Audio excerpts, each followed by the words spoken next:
नमस्कार दोस्तों, आप सभी साथियों का स्वागत है शैलेश एजुकेशन में।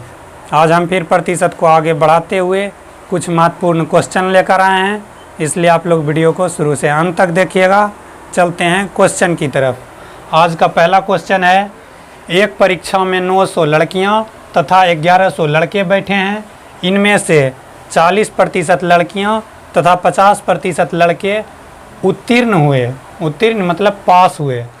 तो कुल कितने प्रतिशत विद्यार्थी अनुत्तीर्ण मतलब फेल हुए?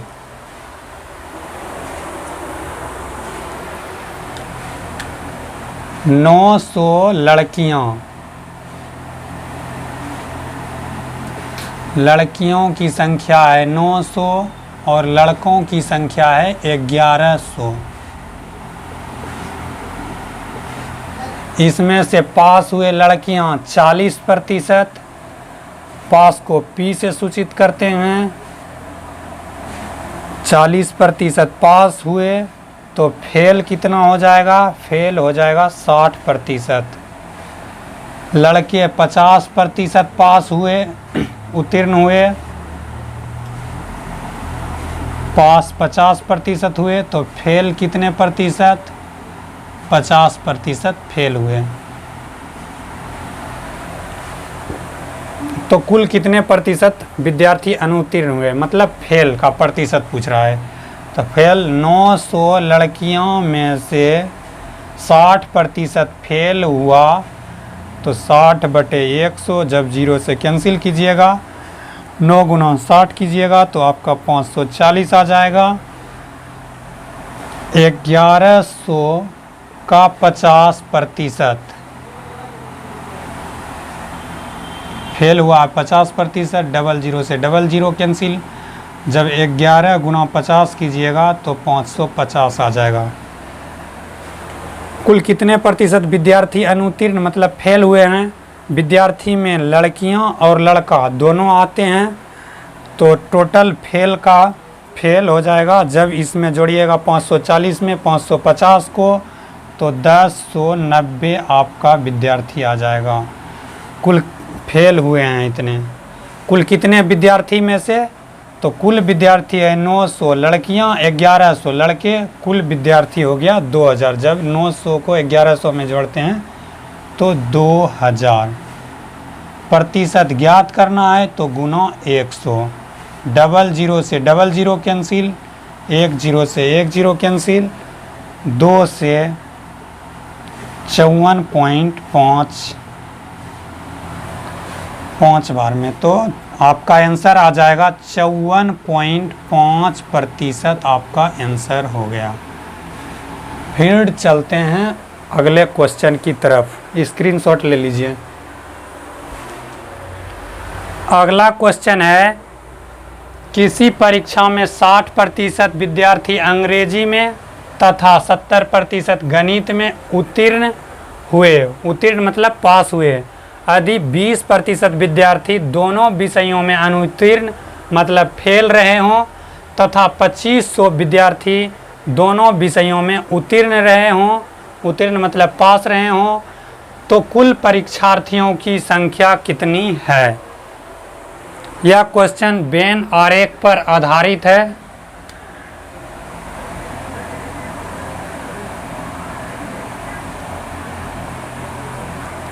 या अंग्रेजी में 60% विद्यार्थी पास हुए और गणित में 70% विद्यार्थी पास हुए। यदि दोनों में 20% विद्यार्थी दोनों में 20% विद्यार्थी फेल हुए या पास है,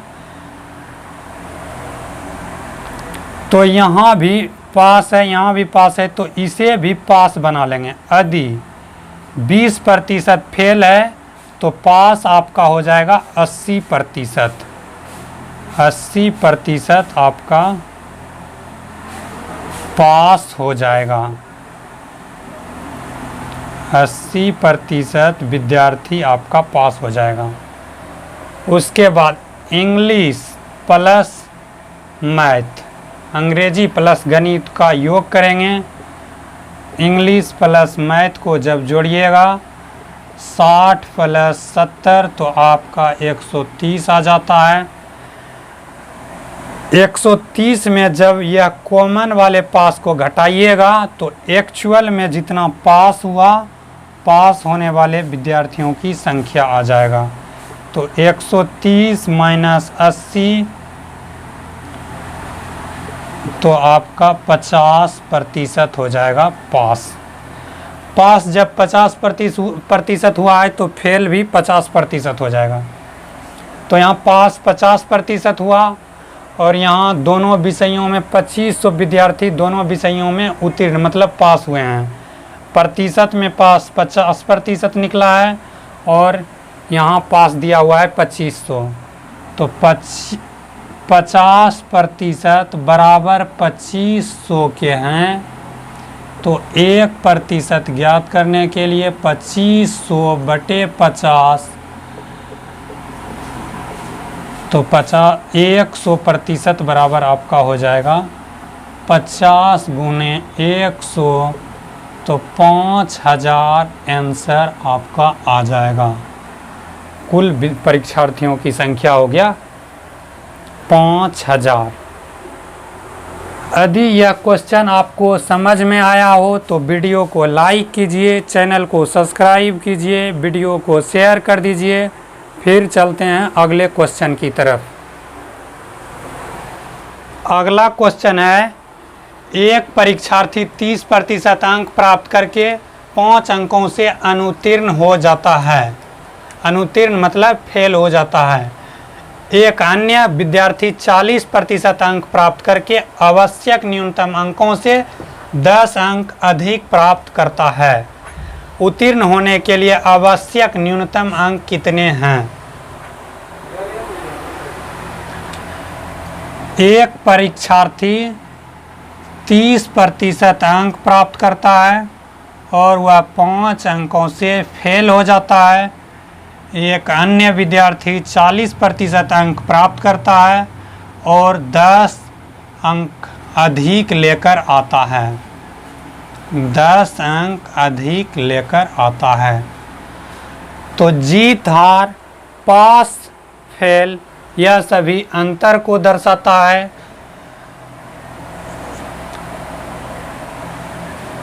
तो 40 में 30 का अंतर 10% का है। यहाँ अंक में अंतर 15 का होगा। देखिए यदि 100 में से 5% कम लाया तो 95 और 10% अधिक लाया तो 110। तो इस दोनों के बीच अंतर देखिएगा तो 15 अंतर होगा। जब 110 में 95 को घटाइएगा तो 15 अंतर आ जाता है। अंक में 15 अंतर है और प्रतिशत में 10% अंतर है। तो 10% बराबर 15 के, तो 1% बराबर हो जाएगा 15/10। तो 100% ज्ञात करेंगे तो 15/10 गुना 100 तो आपका 150 यह आ गया पूर्णांक कि 150 नंबर का पेपर था आपका। 150 नंबर का पेपर था। तो अब उत्तीर्ण होने के लिए आवश्यक न्यूनतम अंक ज्ञात करना है। यह पूर्णांक हो गया 150। तो इसका 30% अंक प्राप्त करता है तो 5 अंकों से फेल हो जाता है। तो 150 का 30% 45 होता है।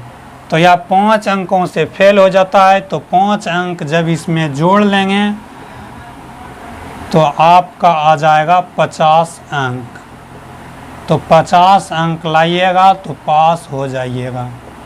यही आपका आंसर है।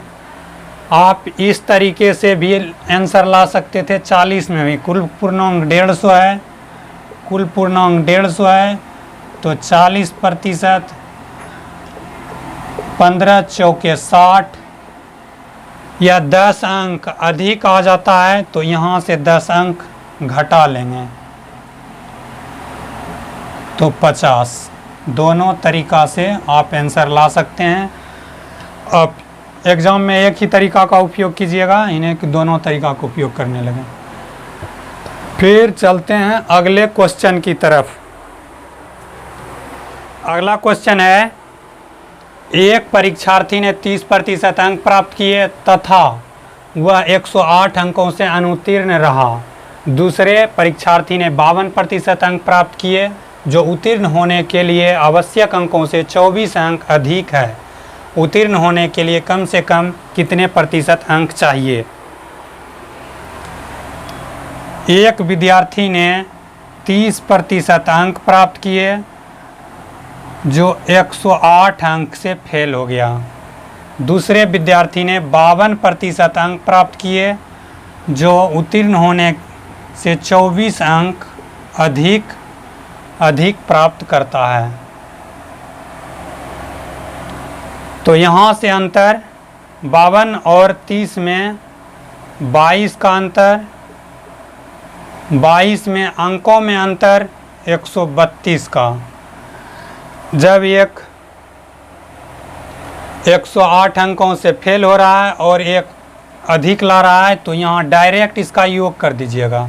योग कीजिएगा तो 132, तो 1% 132/22 तो 11 से 1 बार, 12 बार में, 11 से 2 बार में, 2 से 6 बार में। 1% बराबर 6, तो 100% के लिए 100% के लिए 6 गुना 100 तो आपका 600 आ जाएगा।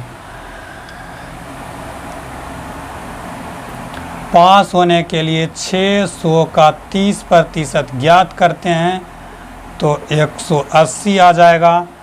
30% 180, फिर भी 108 से फेल होता है तो पास कराने के लिए इसमें 108 जोड़ दीजिए तो आपका आंसर आ जाएगा 288। 288 अंक लाएगा तो यह पास हो जाएगा विद्यार्थी। लेकिन इसका भी प्रतिशत पूछा है तो प्रतिशत ज्ञात करने के लिए 288 अंक में पास हो जाता। 600 का पेपर था, प्रतिशत ज्ञात करने के लिए गुना 100 से 0 कैंसिल, या 2 से 3 बार में, 2 से 144 बार में, फिर 3 से 48 बार में। आपका 48% आंसर आ गया। फिर चलते हैं अगले क्वेश्चन की तरफ, स्क्रीनशॉट ले लीजिए। अगला क्वेश्चन है, किसी वृत्त की त्रिज्या में 50% वृद्धि होने पर इसके क्षेत्रफल में कितने प्रतिशत वृद्धि होगी? वृत्त का क्षेत्रफल होता है पाई आर स्क्वायर। इसमें पाई कांस्टेंट वैल्यू है जिसका मान 22/7 होता है, तो इसे काम में नहीं लेना है, तो काम में आर स्क्वायर को लेना है। आर स्क्वायर का मतलब है आर गुने आर। त्रिज्या में 50% की वृद्धि, त्रिज्या आर में 50% की वृद्धि है तो 150/100 गुना 150/100। इसमें से 100 को कैंसिल करना है और 100 को रहने देना है। 15 का स्क्वायर होता है 15 गुना 15 225/100। 100 से यह कितना अधिक है? तो यह 100 से 125 अधिक है, तो आपका आंसर 125% वृद्धि हो जाएगा। यदि यह क्लास आपको अच्छी लगी हो तो वीडियो को लाइक कीजिए, चैनल को सब्सक्राइब कीजिए, वीडियो को शेयर कर दीजिए, और यह वीडियो आपको कैसी लगी कमेंट कीजिए। फिर मिलते हैं अगले क्लास में। वीडियो देखने के लिए आपका बहुत बहुत धन्यवाद।